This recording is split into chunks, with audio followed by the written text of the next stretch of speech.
Hey dude, welcome back to the channel. And in this episode, I'm going to teach you how to build a micro brand so that you can monetize a small audience. You know, maybe you are struggling to grow your social media page. Perhaps you've been posting content for years, but you haven't had the huge virality baked into your content that you would have hoped for, but you still want to make cash for your coaching and consulting business. Well, I'm here to tell you that you absolutely can. And there's a really simple but very clever 10-step framework that you can use to basically build a cult-like audience of potential buyers, even if the audience is small. So I want to just show you this 10-step framework. But before I do, I'm going to give you a little bit of proof, because that is the kind of done thing here on YouTube. Trust is at an all-time low, so I get it. I respect it. But this is my client, Harry. He started working with me 180 days ago, so 6 months ago. And when he came to me, he was at 3K per month. And just last week, he crossed 20K per month. Okay, so in 6 months, he went from under 3K to just over 20K. And a large part of Harry's success is downstream from basically using this 10-step framework that I'm about to teach you. Stupidly simple, but highly, highly effective. And actually, this was actually something that I learned from Alex Hormozi.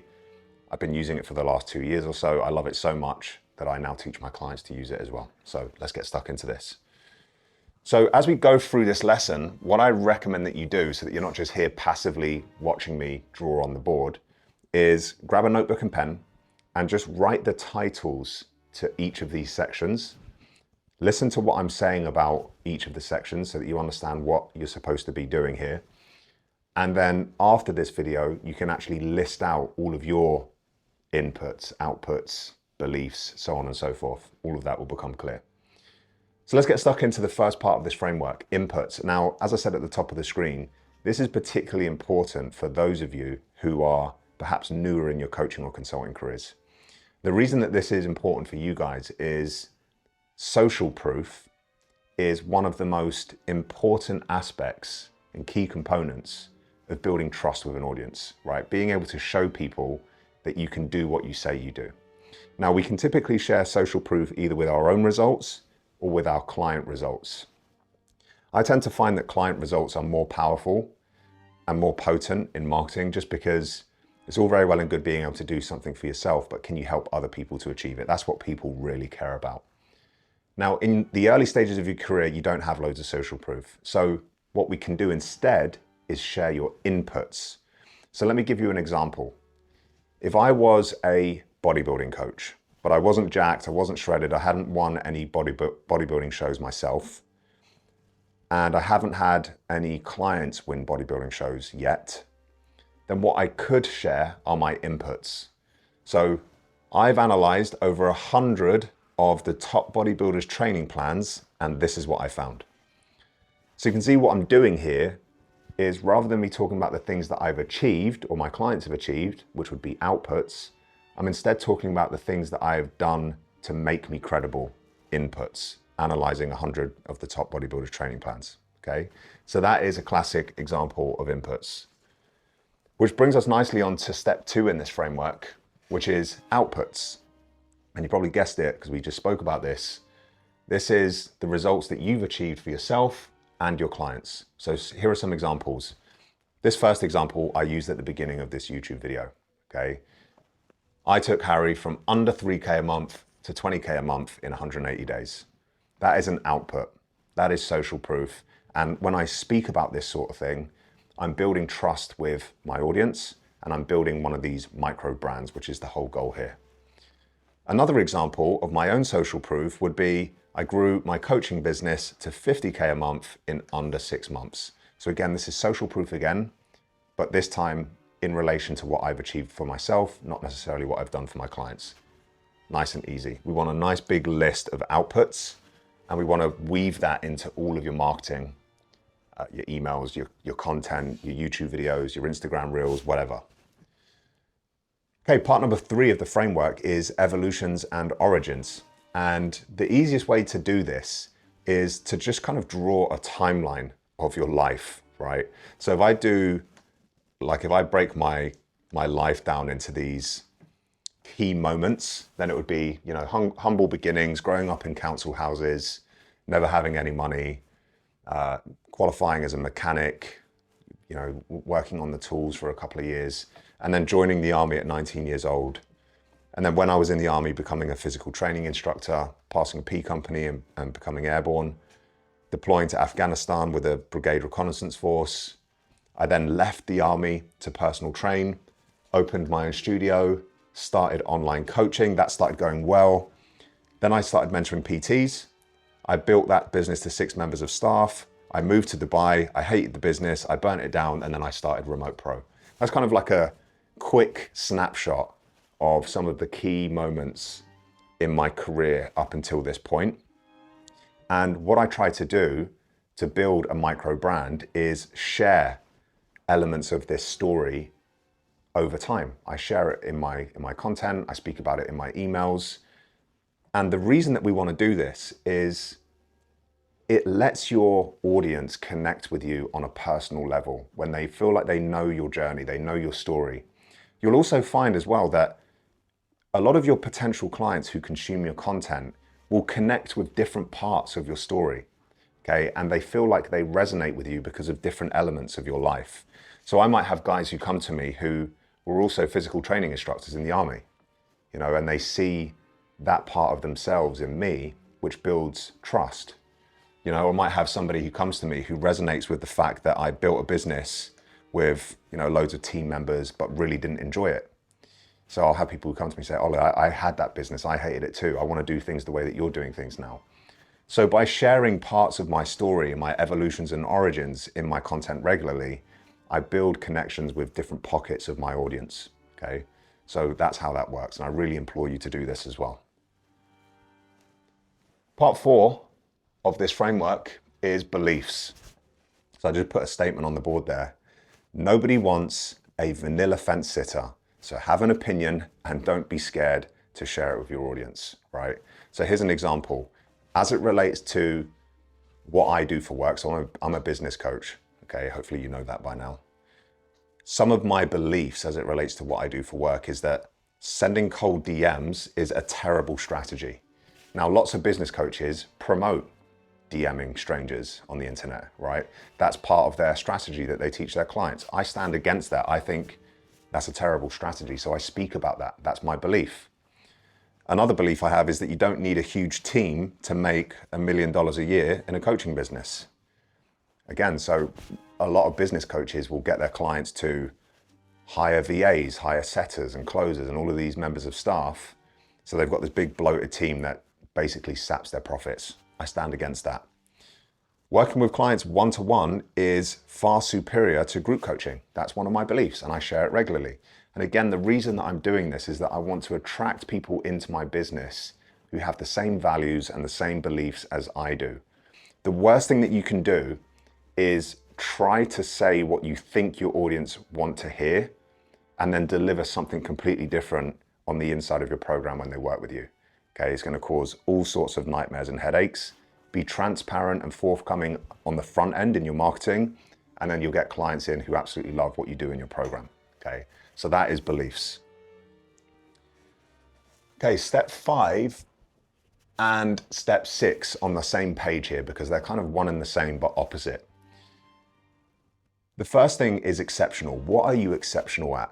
What are the things that you are incredibly good at above and beyond everybody else in your market? And then conversely, what are your flaws? And we want to be able to share both of these things.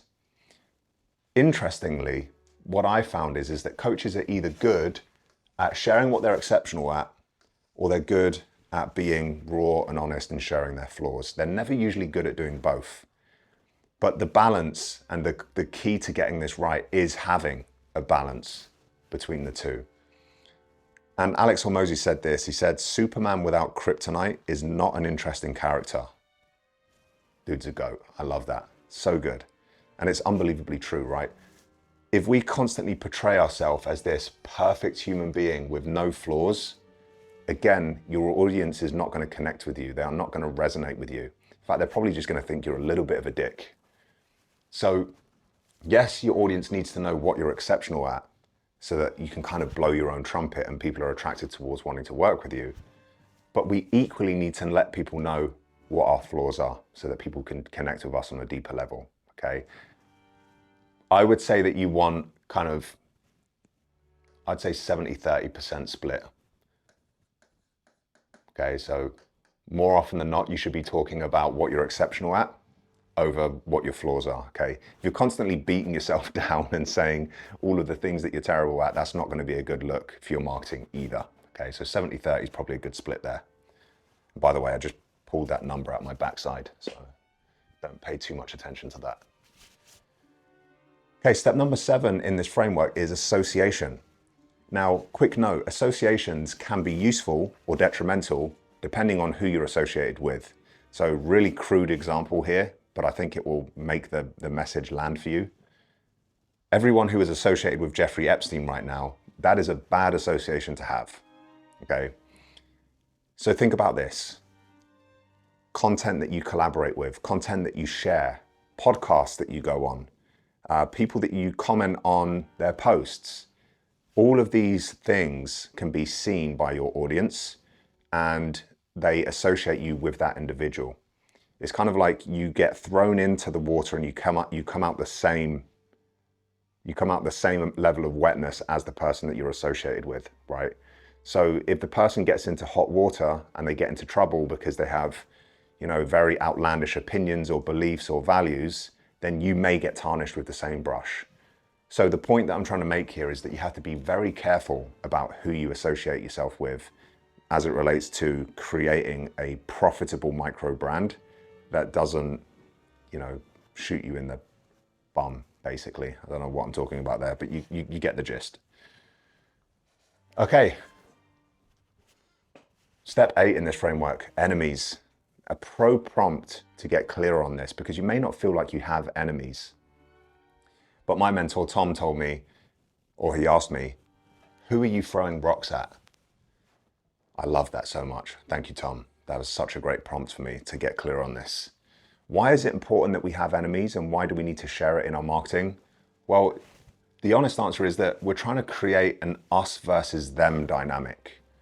You know, a big part of having one of these micro brands where it doesn't really matter how big your audience is, you're still highly profitable, is you want to get like a cult-like audience of people on your side. And it just makes selling really easy. So here's an example, like here's us over here. We coach our clients one-to-one. We hate cold DMs. We value freedom above all else. This is us. And for me, this is them. They kind of are the bro scalers. It's all about scale or die. They love spamming cold DMs and they sacrifice freedom for revenue every single time, right? That is them, this is us. And when you create this us versus them dynamic, it doesn't matter how big or small your audience is, you're gonna have people in that audience who resonate with your message over that message, okay? Now, really clear, important point I need to make here.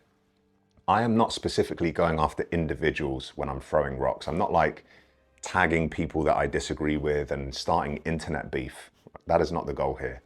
The goal is to simply throw rocks at an ideology or a way of thinking that I disagree with.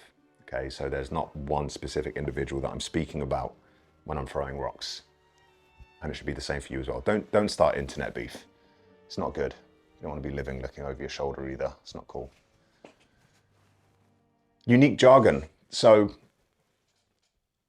you know, a lot of people in my space, in the business coaching space right now, will talk about content flywheels. That's the strategy that we are using. It's a content flywheel.